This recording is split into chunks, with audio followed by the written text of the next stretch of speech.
Fala galera do CodeCad, meu nome é Thaleson e hoje nós vamos aprender um novo tipo de repetição, o laço for. Vamos entender a estrutura básica de um for, como ele funciona. Vamos ver mais dois comandos bem interessantes para se utilizar em laço de repetição, que é o comando break e o comando continue.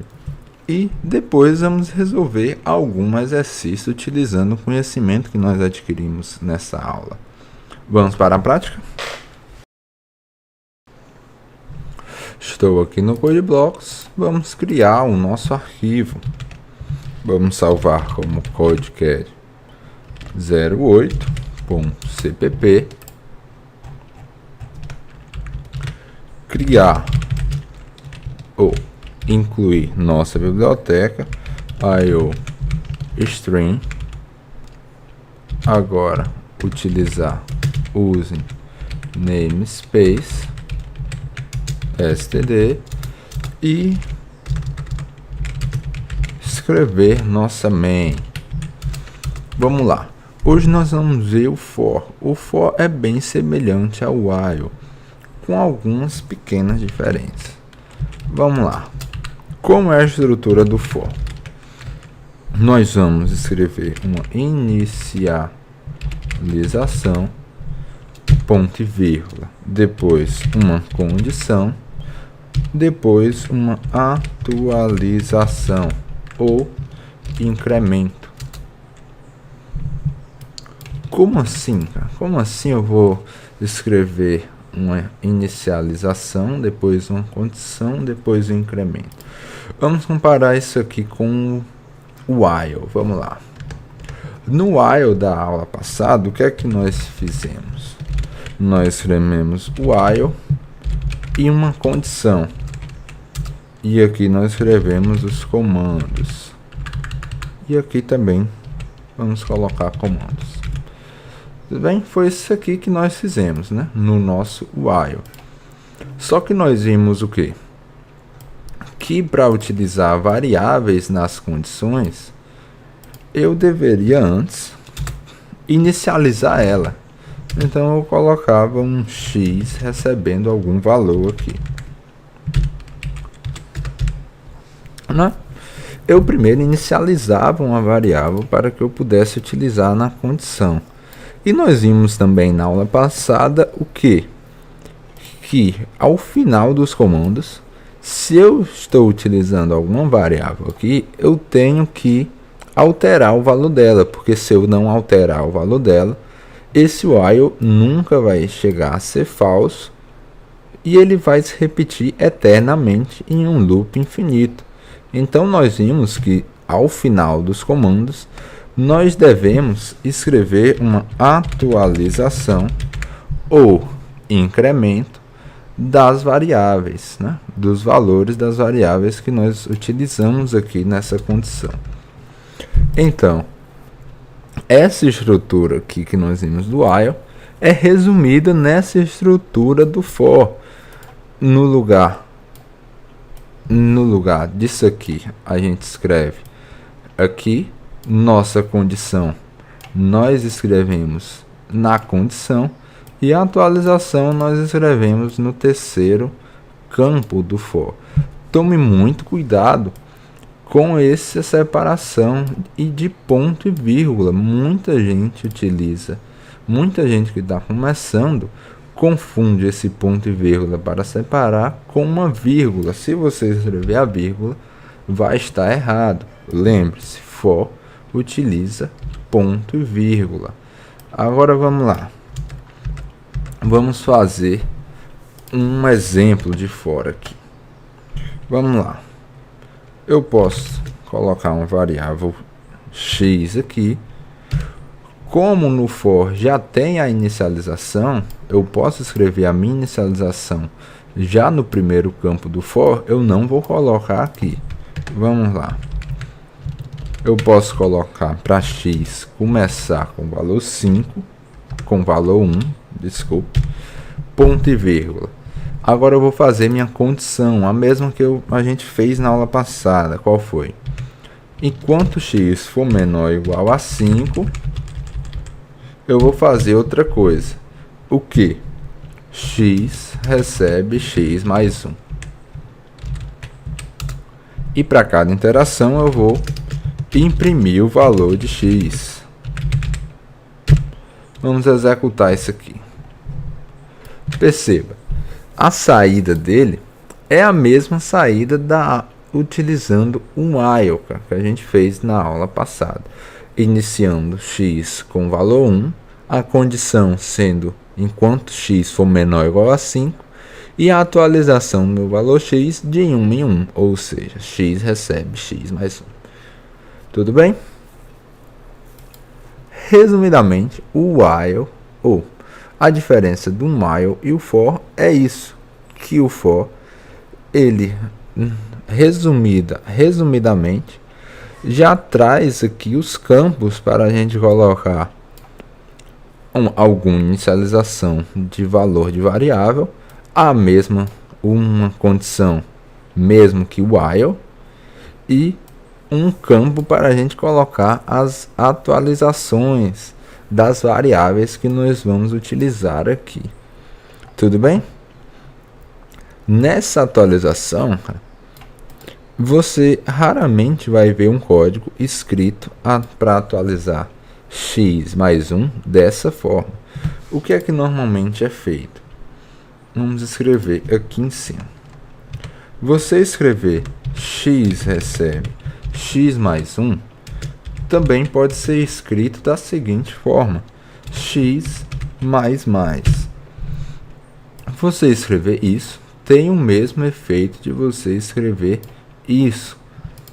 Normalmente, isso aqui é escrito x mais mais, uma variável mais é a mesma coisa de você estar escrevendo que a variável vai receber o valor dela mais 1, ou seja, vai aumentar em mais 1 o valor dela.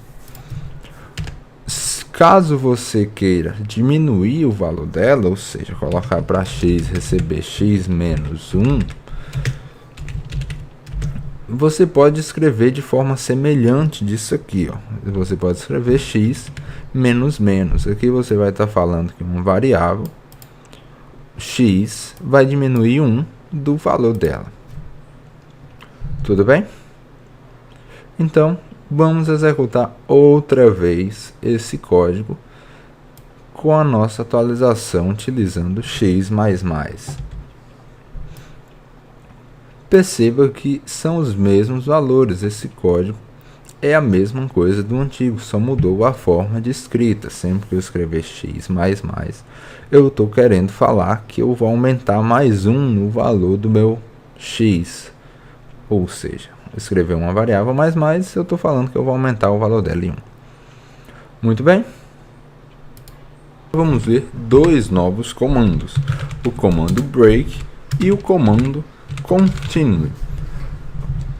Esses dois comandos só podem ser utilizados dentro de laje repetição. O que é que esse comando faz? Quando ele é executado, o laje repetição em que ele está dentro é encerrado. E quando o continue é executado, o laje repetição automaticamente vai para a próxima interação. Vamos ver como isso funciona na prática. Dentro desse laje repetição, primeiro vamos utilizar o comando break. Vamos fazer o seguinte: quando x for igual a 2, execute um break. Lembrando de eu colocar um ponto e vírgula ao final dos comandos. Vamos executar isso aqui. O que é que vai acontecer? O x começa com 1, imprime o valor de x. X não é 2, então esse if não vai ser executado. Executa outra vez. X agora vai ser 2, porque a cada laço o meu x está aumentando mais 1. Então, o que é que eu vou fazer? Imprimir o valor de x, 2. Agora, x é 2. Então, o break é executado. E o que é que acontece? O laço de repetição é encerrado. Perceba que eu não imprimo os demais valores até o 5. Quando chega no break, eu saio do last de repetição. Tudo tranquilo? Agora vamos fazer o seguinte.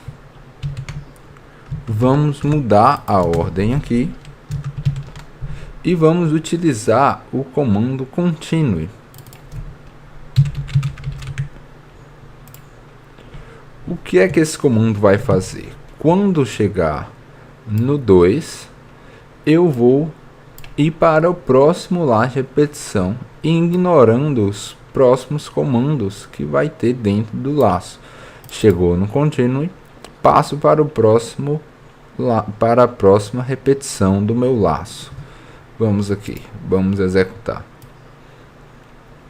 Perceba que ele imprimiu o 1, o 3, o 4 e o 5. Ele não imprimiu o 2. Por quê?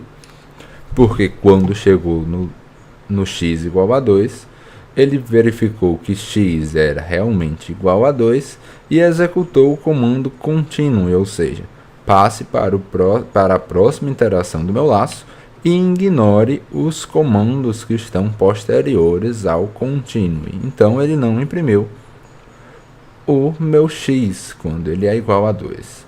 Tudo bem? Tome muito cuidado ao utilizar o continue e o break, pois eles só podem ser utilizados dentro de last de repetição. Você não pode utilizar nenhum dos dois fora de last de repetição. Tudo bem? Agora, sabendo dessas coisas, vamos praticar. Vamos para o exercício.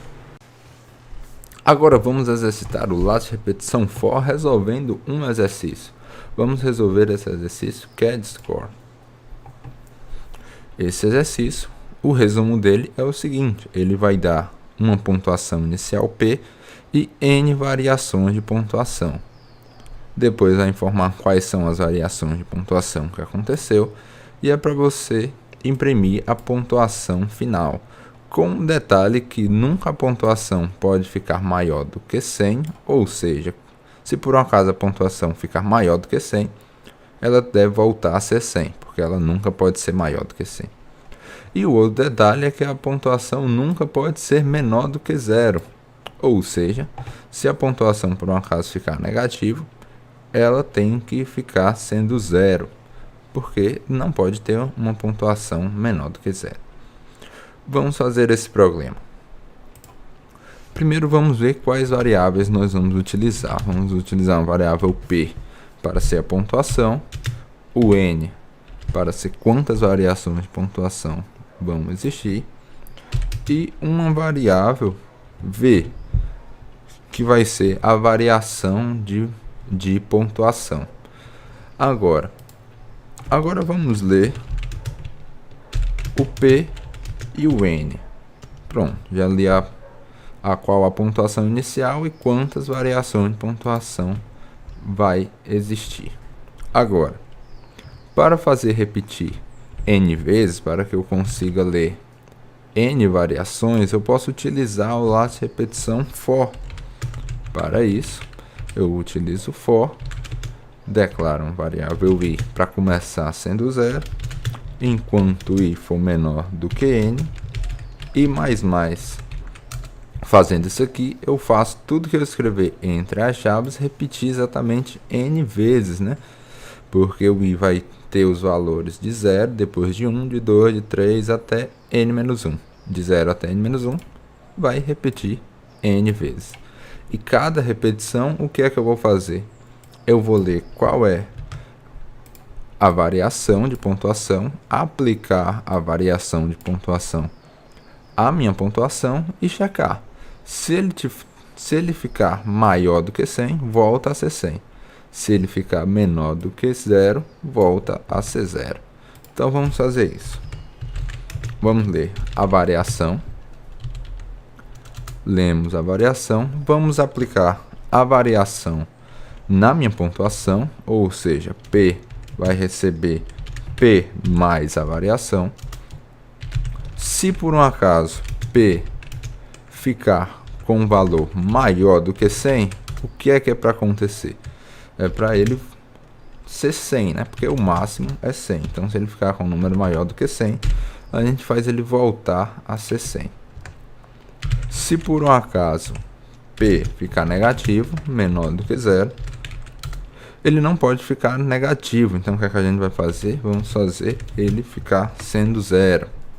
Muito bem, aqui eu já li N variações, né? Isso aqui está repetindo N vezes. Cada uma das repetições eu vou ler um valor, aplicar, verificar se passou do 100 ou se ficou negativo. E agora falta só eu imprimir, né? Vamos imprimir qual a pontuação final. Para isso, uso o comando cout. Vamos executar isso aqui. Vamos pegar um caso de teste.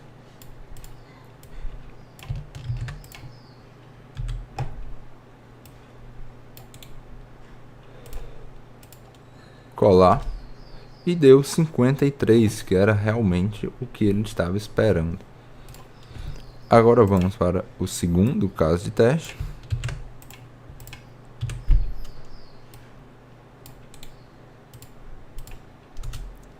E realmente deu 22, que era a resposta esperada para esse caso de teste. Agora vamos submeter nosso código. Basta copiar o código, ir no aviãozinho aqui em cima, enviar a solução, colar o nosso código aqui e enviar. Nós somos redirecionados para nossas submissões. Nossa submissão está sendo julgada e foi aceita. Espero que vocês tenham gostado bastante dessa aula. Vocês devem treinar bastante o laço de repetição for, porque é um laço muito utilizado. E é isso, pessoal. Até a próxima aula.